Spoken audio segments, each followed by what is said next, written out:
Welcome back to Anchor TV Weekly. I'm Raymond Baccari.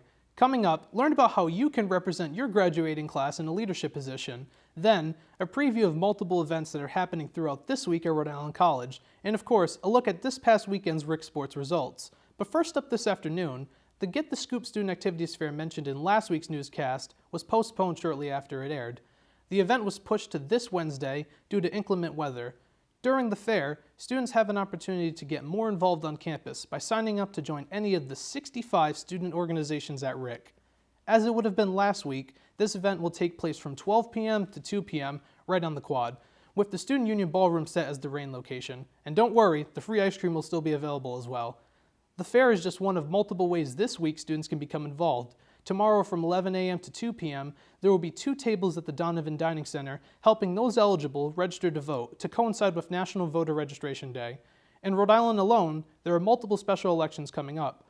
The races on that list include the 1st Congressional District and Senate District 1 general elections on November 7th, the Cranston City Council Ward 6 and Foster Town Council general elections on October 3rd, and multiple special referendum elections on both of those days in certain towns. Students eligible who have not registered to vote can visit either nationalvoterregistrationday.org or vote.ri.gov.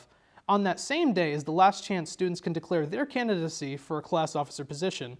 I sat down with Student Community Government Vice President Frank Costello, who oversees these elections, to learn more about how students can declare their candidacy and what these positions entail. Students in the class of 2024 through 2027 have an opportunity to lead their graduating class by becoming a class officer. SCG Vice President Frank Costello explained to me in an interview why students should consider running for one of these positions. This is a really excellent opportunity for people to not only get leadership experience for their resume, but also to network with different people around the campus. For one, I know I'm grateful for my opportunities in student government because I've been able to meet different administrators, different staff, and connect with students on initiatives that are a benefit to us all. Each class has a president, vice president, secretary, and treasurer. These students are not only in charge of deciding that year's graduating class's gift to the college, but can also host events. For example, last year, the freshman class, they hosted a ice cream social and a Disney night. So those are some things that they can do. And each class will have a budget that's allocated to them for these events. Students have until tomorrow at 5 p.m. to declare their candidacy in person at Student Union 401. And there we will have a candidacy form that you can fill out with your name.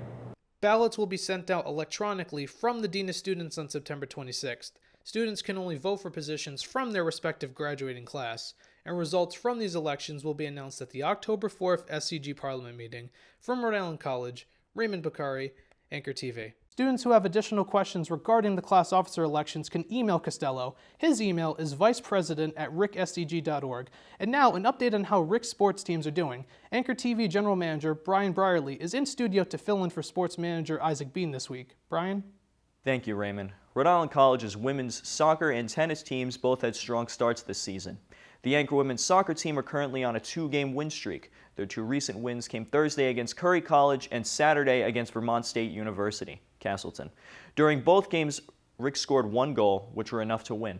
Junior midfielder Marissa Rosano scored both of the game-winning goals.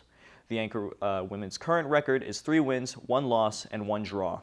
They look to expand their win streak as 3 games are scheduled for this week. Those games are tonight at 7 p.m. versus Mount Holyoke College, Wednesday at 6 p.m. versus Massachusetts Maritime Academy, and Saturday the 23rd at noon versus Plymouth State University.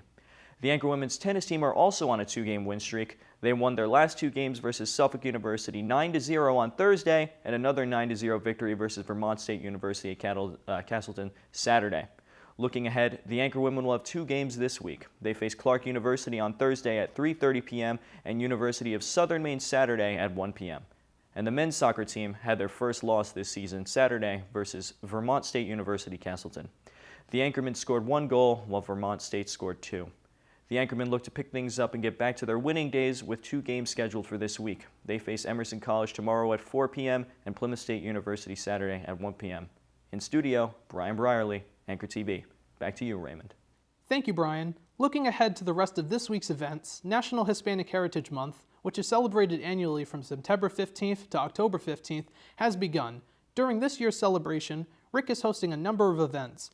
One of those events is a Salsa on the Quad, Wednesday from 12 p.m. to 1 p.m. Students who attend will not only be able to get a pop-up lesson from instructor Rodney Eric Lopez, but also free food. The food served will be empanadas, with beef, chicken, and vegetarian options available. Then to cap off this week's events are a 2023 RIC Latinx Summit and an all-Spanish comedy show. This day of events is scheduled on Saturday from 1 p.m. to 8:30 p.m. The summit, called Reconnect, Discover, Build, What's Your Story?, will talk about topics such as issues facing the Latinx community, identity, raising mental health awareness, as well as building leadership skills from both community and civic engagement. Students who attend the summit at Gage Hall will get to hear from multiple presenters and 2 keynote speakers. Those speakers are Dr. Pablo Rodriguez, founder and CEO of Nuestra Salud Productions, and Jennifer Gaviria, co-founder of the Latino Mental Health Network of Rhode Island.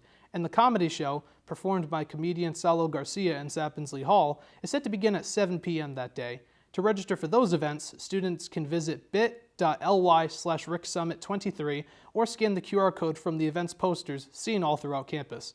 That's all we have for this week on Anchor TV Weekly. To see future episodes and content by Anchor TV, please click the subscribe button down below. To get even more updates on what's happening at RIC, visit anchorweb.org. From Providence, Rhode Island, I'm Raymond Baccari. I'll see you next week.